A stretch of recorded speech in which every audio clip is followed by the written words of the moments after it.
काही झालं तर सचिवात जीव नाही राहिला ना, त्याच्यासाठी कसा लग्नामध्ये हरणार होता. एका आईचा हा काळीज पिळवटून टाकणारा आक्रोश, हा आक्रोश झापड लावलेल्या निर्ढावलेल्या रेल्वे प्रशासनाच्या कानापर्यंत कधी पोहोचणार? देशाची आर्थिक राजधानी मुंबईत अपुऱ्या लोकल, प्रवाशांची गर्दी आणि ढिसाळ नियोजनामुळे दिवा मुंब्रा स्थानकादरम्यान मोठी दुर्घटना घडली. जीव मुठीत घेऊन प्रवास करणाऱ्या 4 जणांचा मृत्यू झालाय. मुंबईची लाईफलाईन असलेली लोकलच मुंबईकरांसाठी आज डेडलाईन ठरलेली आहे. कारण आठवड्याच्या पहिल्याच दिवशी सकाळी 9 वाजल्याच्या सुमारास याच मुंब्रा स्थानकाच्या ट्रॅकवर जवळपास 12 ते 13 जण जे आहेत ते पडले होते आणि त्यानंतर त्याच्यापैकी 6 ते 7 जणांचा मृत्यू झाला असल्याची माहिती सध्या पुढे येते. आठवड्याच्या पहिल्याच दिवशी गर्दीच्या रेट्यानं कसारा CSMT लोकलमधून पडून 4 जणांचा हकनाक बळी गेला. मात्र ही दुर्घटना नेमकी कशी घडली त्याची माहिती रेल्वे प्रशासनानं दिली.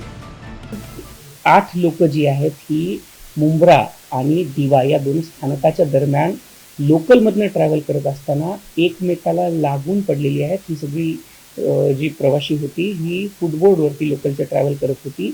ह्यांचं आपापसामध्ये एक अपच्या लोकलला आणि डाऊनच्या लोकलच्या जे प्रवासी होते त्यांचं एक दुसऱ्यासोबत लागल्यामुळे ते प्रवासी पडलेले आहेत ट्रॅकवरती. आत्तापर्यंत आलेल्या माहितीनुसार 8 प्रवासी ट्रॅकवरती पडलेले होते. ही साधारण 9:30 वाजताची घटना होती. 9:50च्या दरम्यान आपल्या ॲम्ब्युलन्सेस इथे पोहोचलेल्या आहेत आणि त्या ॲम्ब्युलन्सनी या सर्व प्रवाशांना हॉस्पिटलमध्ये त्यांनी घेऊन जाण्यात आलेलं आहे. रेल्वे प्रशासनानं लोकलमधून 8 जण पडल्याची माहिती दिली असली तरी पोलिसांनी मात्र लोकलमधून 13 जण पडले आणि त्यापैकी 4 जणांचा मृत्यू झाल्याची माहिती दिली. मृत्यूचा हा थरार उघड्या डोळ्यांनी पाहिलेले प्रत्यक्षदर्शी काय म्हणतायत ते पहा. मैं तभी ताबड़तोड़ यहाँ पे जैसे घटना हुआ उसी समय में यहाँ और क्या देखा आपने? मैंने देखा सब जैसे गिरे वैसे में हम लोग पटरी से उठा के इसको 3 नंबर प्लेटफार्म पे लेके आए. वहाँ से फिर ऊपर से करके लेके आए. एम्बुलेंस आई, कुछ लोग 4 लोग. कितने लोग गिरे थे? लगभग 8 लोग गिरे. यहाँ पे देखा जाए तो ट्रेन से गिरते जा रहा है.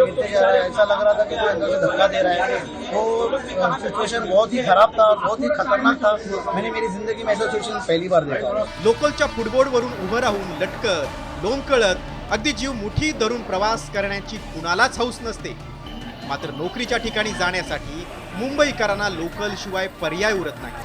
विशाल नियोजनाअभावी वर्षभरात 2,500 प्रवाशांचा मृत्यू झालाय. त्यामुळे गेंड्याच्या कातडीच्या प्रशासनाला कधी जाग येणार आणि प्रवाशांच्या मृत्यूची मालिका कधी थांबणार हाच सवाल विचारला जातोय. वैदेही काणेकरसह ब्युरो रिपोर्ट, साम TV न्यूज, मुंबई.